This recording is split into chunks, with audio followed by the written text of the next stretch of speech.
Setelah ditetapkan sebagai tersangka kasus 3 mega korupsi, ex Jampitsus Febri Adriansah layak dijatuhi hukuman mati. Pernyataan itu rame-rame disampaikan fraksi PDI Perjuangan dan fraksi PAN di Komisi 3 DPR RI. Falah Amru dari fraksi PDI Perjuangan menilai kasus Febri adalah skandal yang sangat mencederai rasa keadilan masyarakat.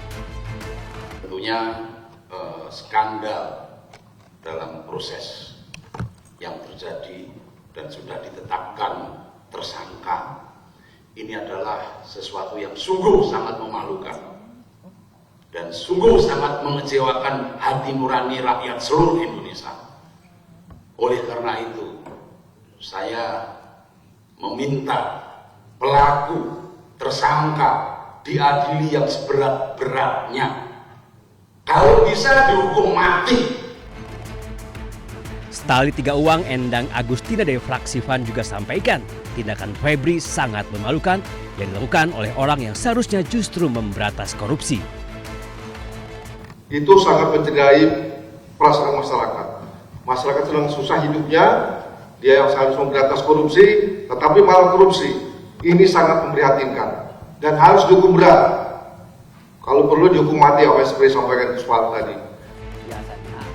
Senada pakar hukum tata negara Mahfud MD juga menilai jika ex Jampitsus itu terbukti bersalah, maka hukuman yang layak diterimanya adalah hukuman mati. Gitu kan. Nah, tapi sekarang serius nih, hukumannya apa? Menurut saya hukumannya maksimal. Maksimal itu dengan hukuman pidana khusus, bukan pidana biasa. Apa itu? Pidana khusus itu pidana mati. Korupsi itu bukan tindak pidana biasa. Tapi ini adalah tindak pidana luar biasa. Di hukum kita disebut dengan eksplisitnya ini memang kejahatan luar biasa. Nanti dilihat aja penjelasan Undang-Undang 19 tahun 2019 alinea kedua. Jelas di situ. Nah, kalau begitu kan hukumannya mati. Febri Adriansah ditetapkan sebagai tersangka untuk 3 kasus korupsi sekaligus. Kasus batubara di PT PLN, PT Asabri, dan PT Krakatau Steel. Kasus yang telah diselidiki sejak tahun 2018 itu berujung pada penetapan sang Jampitsus sebagai tersangka. Kita lihat saja seperti apa nasib Febri Adriansah selanjutnya. Tim Liputan iNews melaporkan.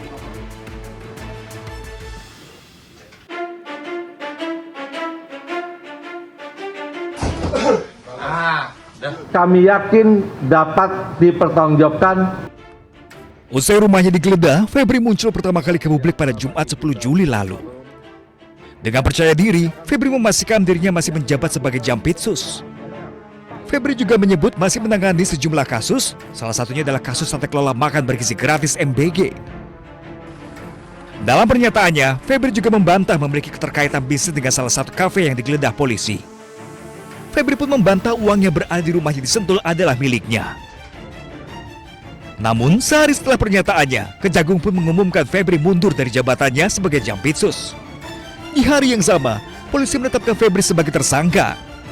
Febri diduga terlibat kasus dugaan korupsi dan pencucian uang terkait batubara pembangkit listrik tenaga uap, Asabri, dan Krakatau Steel.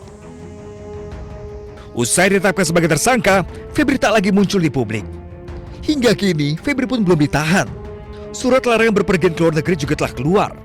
Publik pun menanti langkah selanjutnya dari penanganan kasus mega korupsi ini.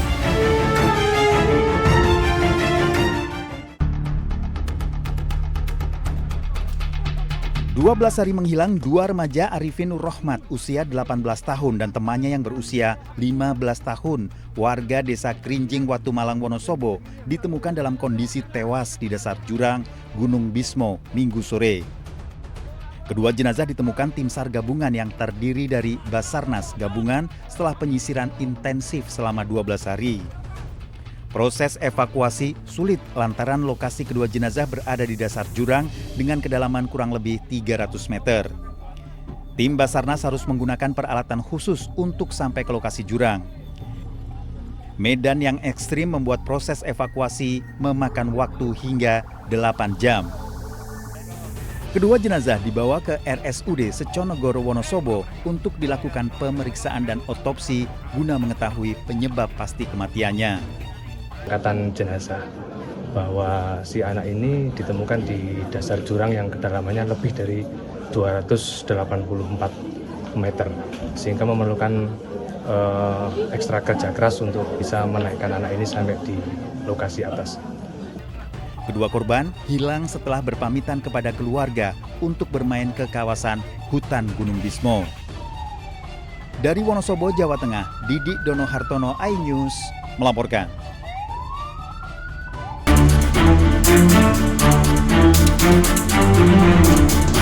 Jagat maya digemparkan video kilatan cahaya yang diduga merupakan meteor. Kilatan cahaya ini terekam kamera warga Jakarta Timur, Bekasi, Cirebon, Tasikmalaya, hingga Yogyakarta pada 11 Juli lalu. Di Cirebon dan Kuningan, warga melaporkan mendengar suara dentuman beberapa kali sesaat setelah meteor melintas. Menurut pihak Badan Riset dan Inovasi Nasional (BRIN), meteor tersebut pertama kali terdeteksi melintas di atas Laut Jawa sebelum terlihat dari wilayah Bekasi sekitar pukul 10 malam. Meteor ini berukuran kecil sehingga tidak berbahaya dan sudah sering terjadi di Indonesia.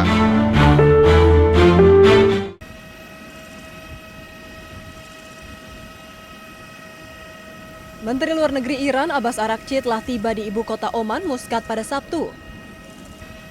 Rekaman video memperlihatkan Araghchi menuruni tangga pesawat sebelum disambut oleh delegasi dari Oman. Kunjungan ini bertujuan melakukan pembicaraan dengan para pejabat Oman mengenai Selat Hormuz di tengah AS dan Iran saling tuding terkait peningkatan eskalasi militer. Juru bicara Kementerian Luar Negeri Iran Ismail Bagei menyebut pembicaraan tersebut berfokus pada pengaturan masa depan untuk navigasi melalui Selat Hormuz berdasarkan nota kesepahaman tanggal 17 Juni. Iran disebut telah menerima tanggung jawab atas layanan navigasi maritim dan peraturan lalu lintas di jalur strategis tersebut. Pembicaraan tersebut dilakukan usai AS dan Iran saling serang sejak Selasa. Iran menyerang kapal komersial AS di Selat Hormuz, kemudian militer AS membalas Iran dengan menggempur target militer di Iran.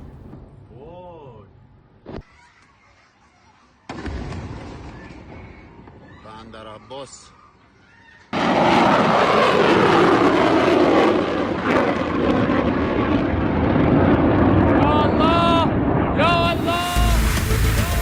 Rudal-rudal kembali diluncurkan oleh pasukan Angkatan Laut dan Angkatan Udara Garda Revolusi Iran. Rangkaian serangan rudal Garda Revolusi Iran menargetkan pangkalan militer dan posisi strategis milik Amerika Serikat di kawasan Teluk. Pasukan Garda Revolusi Iran menuliskan pesan-pesan balas dendam di atas rudal, bertuliskan hingga tetesan darah terakhir. Serta manusia super dan harga diri Iran dilengkapi foto Ayatullah Ali Khomeini. Rangkaian serangan rudal dilakukan sebelum fajar. Serangan tahap ketiga ini dilakukan sebagai respon Iran terhadap serangan kejutan berskala besar Amerika Serikat yang dilakukan sebelumnya. Serangan Garda Revolusi Iran menghantam pusat dukungan logistik dan anjungan pengisian bahan bakar untuk kapal induk Amerika Serikat di Pelabuhan Duqm, Oman.